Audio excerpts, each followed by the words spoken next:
A future WrestleMania main eventer is making their in-ring debut, plus a big change to a title match at NXT Great American Bash. And has the next NXT call-up been revealed? It's all in the wrestling news right now. A future WrestleMania main eventer. That is a very powerful sentence to put in front of somebody's name. It certainly is, and it stems from an article from The Overtimer in 2021 where WWE had touted this person as a future WrestleMania, a potential future WrestleMania main eventer.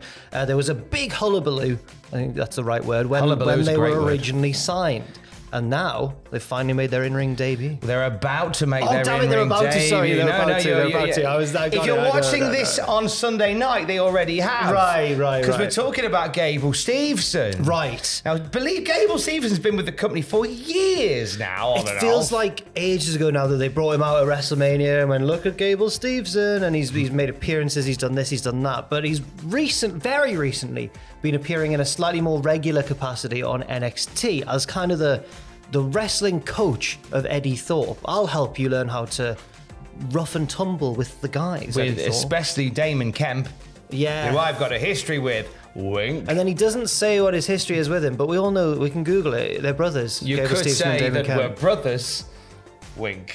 Right, you could say it's Uder and he's in our stomachs. It's about that subtle. But despite being kind of a side character in this storyline, now Gable Steveson has come to the fore.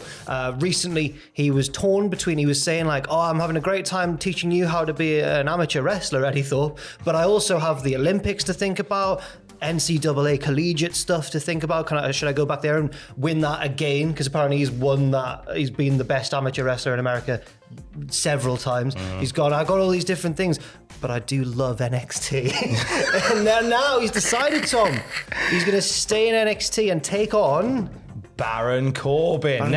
Corbin helped him make that decision because just as he was about to reveal whether he was going to spend the next year training for Paris, which is a year today, or whether he was going to back to the collegiate state or stay in NXT as opposed to going collegiate once again, Baron Corbin came out and said, look, I'm a great white shark and I'm hungry and you shouldn't stay here. You absolutely shouldn't stay here. To which Gable Steveson said, well, you've made my decision much easier. I'm staying in NXT. And I'll see you on Sunday at the Great American Bash.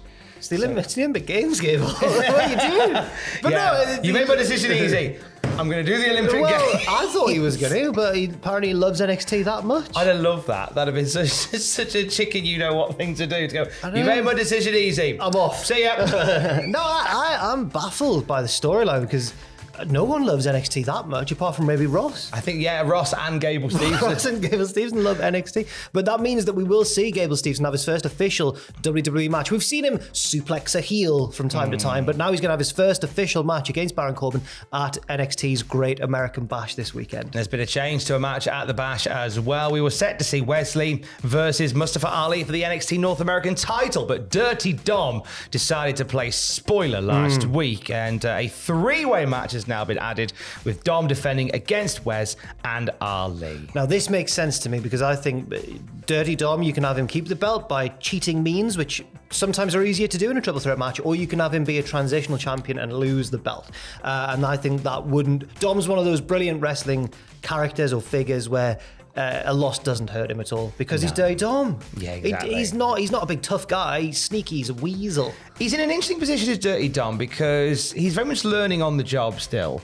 And so putting him in positions like this where you have surrounded yourself with very talented people, I think you're learning very quickly what to do. I think this could be his biggest challenge yet in terms of a match type because he's got Wesley and Mustafa Ali and they are two elite level athletes in the ring. He's obviously not going to be on that sort of he's not going to be playing that role as well in the match. He's not going to be flying around all over the place, but it'll be interesting to see the dynamic of the match and whether he's able to keep up with them. And I think in a sneaky heelish way, he probably will be able to. I think he probably will. But I don't think he's going to win. No. I think Ali might win, and it'll lead to further friction between Wes and Ali because he's been like, "Are you really my friend?" And if Ali takes that belt from Dom, Wes can be like, "Well, now you've got my belt, and are we friends really?" But there's various different ways they can go. I wonder whether they just use it to put the belt back on Wes Wesley, and it's just like a little tour that concludes there, maybe. That would be cool as well. Quite possible. So as well as Wesley versus Mustafa Ali versus Dirty Dom, and as well as Gable Steveson versus Baron Corbin, a pre-show match has been added. It's an 8-person tag. The Metaphor. Oh, yes. Just call the 4. Noam Dar, Oro Mensah, Lash Legend, and Jakara Jackson. I think Noam Dar is elastic. Oro can fade from sight. Lash Legend is the Human Torch. Jakara just loves the fight. Just call the 4. Remember the Fantastic Four? It's clobbering time. It's clobbering time. Well, I only know it through the lens of CM Punk, so I don't really know. No, I know the Fantastic Four. Just checking. And they're facing Nathan Fraser, Dragon Lee, Yalicia Leon, and Valentina Ferrar. I was more of a... Whoa, this one's shing. Eyes, weather, gloves. The woman, was it Jubilee? She just had, Fireworks. I can make glitter. Yeah, fireworks was it? She made fireworks at Jubilee. Gambit. I like the bit in Multiverse. What are we doing? Cards. What's happened? I like the bit in Multiverse, the Doctor Strange film. We'll get back to wrestling in a second.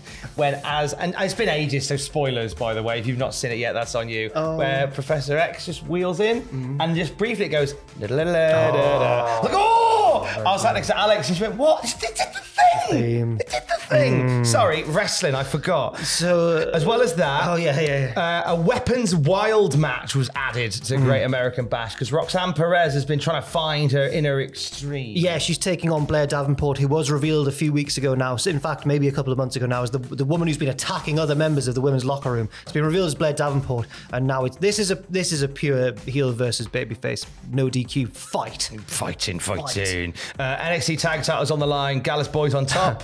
Gallus Boys on top.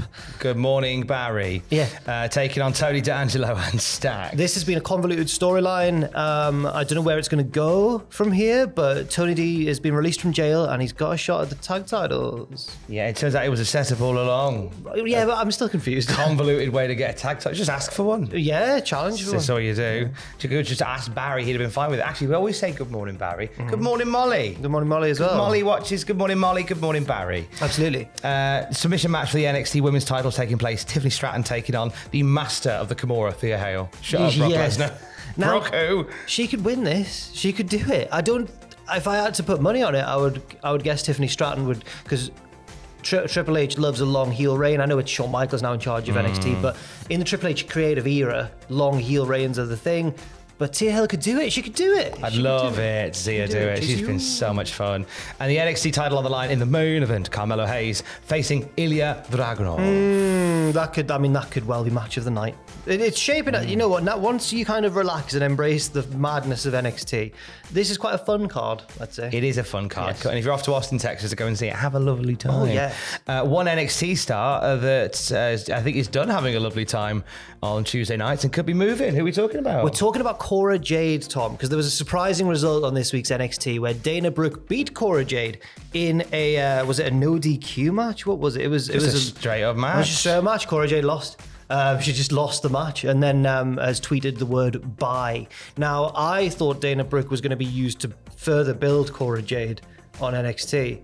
But the fact that she's lost to Dana Brooke instead has had many people speculating now that this could be Cora Jade's time to move up to the main roster. I wouldn't be shocked or sad if Cora Jade did stuff on the main roster. I think she's very good. Why have I thought it was... I'm still thinking of the Weapons Wild match, I think. You're thinking of Weapons Wild? This week. I'm getting ahead of Wild. myself. I'm looking forward to it so much. Yeah, and you know what? Also, fun fact, this was Dana Brooke's first TV win in over a year. Come on, Dana. Up the Dana. Come on, Dana Brooke. Yeah. Let's build a Brooke for Dana Brooke. Yes. A babbling Brooke. I don't know a babbling Brooke. We've babbled babbled on enough. There's the wrestling news. We'll have more throughout the day at cultaholic.com. Stay safe. Love you. Bye.